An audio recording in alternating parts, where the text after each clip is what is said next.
Selamat pagi, nama saya Vincencio Saniteluma, NIM 1703030066.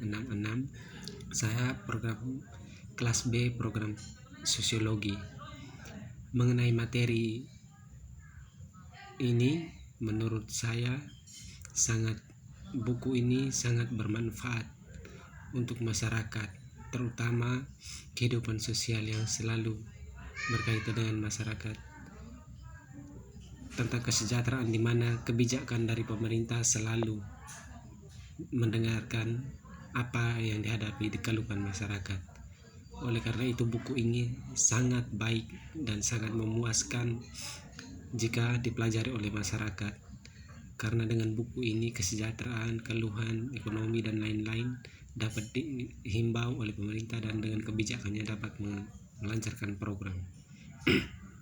Oleh karena itu, buku ini sangat bermanfaat.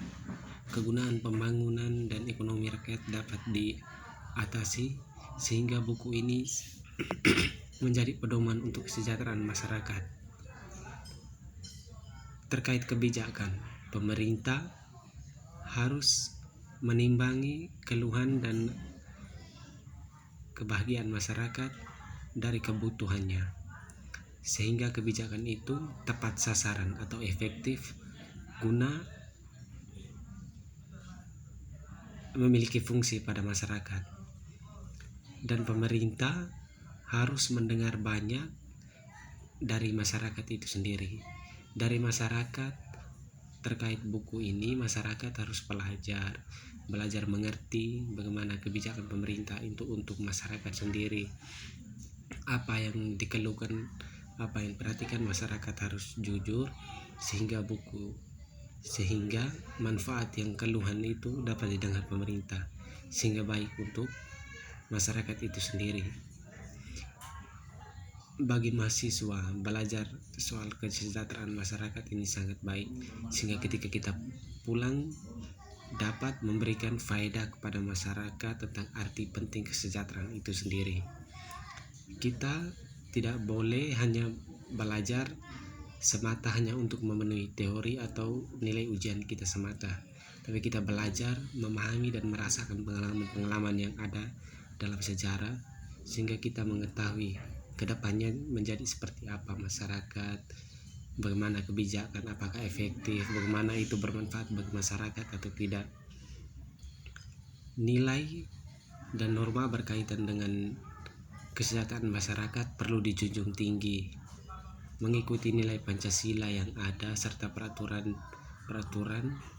Undang-Undang Dasar apabila kebijakan itu dikeluarkan berdasarkan Undang-Undang Dasar dan Pancasila. Terkait kehidupan yang dinamis ini,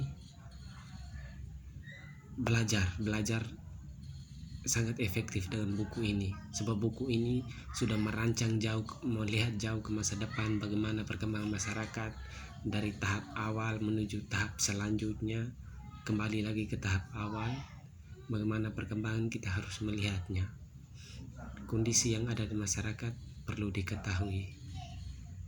Tema-tema diskusi dan berbagai literatur kesusastraan dalam buku ini sangat jelas menggambarkan fenomena perkembangan masyarakat saat ini, bagaimana kondisi kesehatan, kondisi ekonomi, kondisi pembangunan, infrastruktur di luar atau swasta, itu juga sebagai simbol dasar bagaimana masyarakat mengajukan permohonan. Dimohon agar agen kesejahteraan sosial turun langsung ke lapangan, mengamati, meneliti apa yang dikeluhkan masyarakat, sehingga dapat tercantum sesuai dengan apa yang belajar dalam buku ini. Sebab dengan mempelajari nilai, mempelajari norma dan segala sesuatu fenomena yang ada di masyarakat terkait kesejahteraan sangat rumit.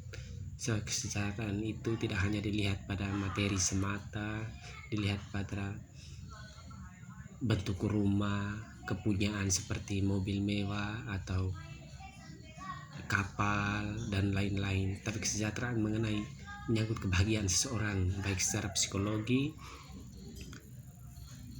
terutama psikologi. dan setelah itu bisa saja diikuti dengan ekonomi. Oleh karena itu, agen-agen sosial tidak hanya melihat pada kondisi ekonomi, kondisi infrastruktur, dan kondisi-kondisi lainnya. Faktor pertama yang memenuhi kesejahteraan masyarakat adalah psikologi, bagaimana keadaan rumah tangga, kehidupan sosial, kebijakan-kebijakan yang selama ini mungkin tidak efektif terhadap masyarakat bisa dikaji ulang, direview kembali, sehingga dalam penempatan kebijakan baru dapat mengenai sasaran masyarakat, sehingga diperoleh kemudahan kebaikan.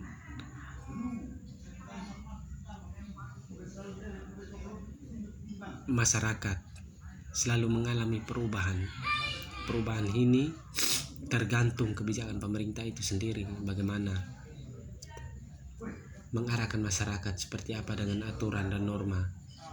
Setidaknya jangan terlalu mengekang kebebasan ketika dalam memenuhi kesejahteraan masyarakat, harus memaksa melakukan ini, melakukan itu.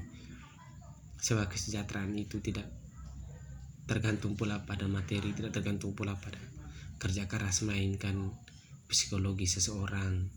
Setelah itu baru didukung oleh ekonomi, pembagian seperti BLT selama ini atau dana desa sangat bermanfaat bagi mereka, terutama dalam pembangunan jalan, pembangunan